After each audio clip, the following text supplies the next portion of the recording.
The Science of Mind by Ernest Holmes, read by Relaine Clark for March 9. Inducing Thought. That which thought has done, thought can undo.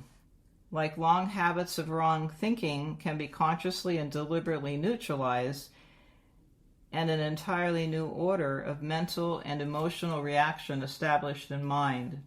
Merely to abstain from wrong thinking is not enough. There must be active right thinking. We must become actively constructive and happy in our thinking, not merely passively so.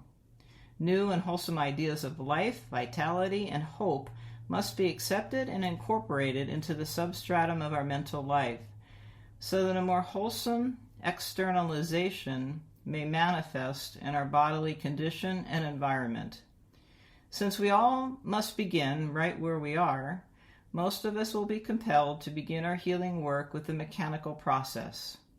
We should take the highest thought we have and attempt to enlarge on this consciousness until it embraces a more vital concept of reality.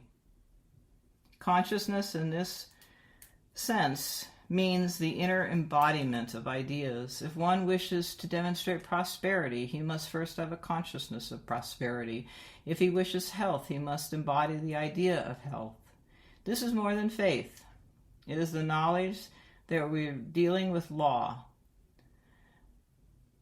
While a certain consciousness may be mechanically induced, of course, the more spontaneity put into the mechanical word, the more power the word must have.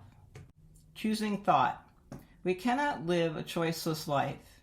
Every day, every moment, every second, there's a choice. If it were not so, we would not be individuals. We have the right to choose what we wish to experience. We have the right to choose the kind of companions with whom we wish to associate, to say in what city and in what type of house we would like to live. We are individuals, and the only way we can be individuals is to be spontaneous. There's no such thing as a mechanistic individuality. It must have the essential elements of spontaneity.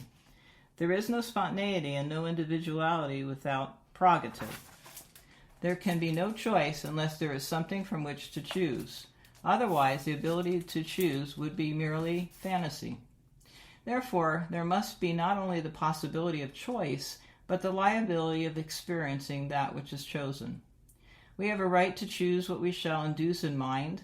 The way in which our thoughts are to become manifest we cannot always see, or should we be disturbed that we do not see the way, because effect is potential in cause. I am Alpha and Omega, and all that comes between cause and effect. Cause and effect are really one, and if we have given cause set in motion, the effect will have to equal the cause. One is the inside and the other the outside of the same thing. A certain specific intelligent idea in mind will produce a certain specific concrete manifestation equal to itself.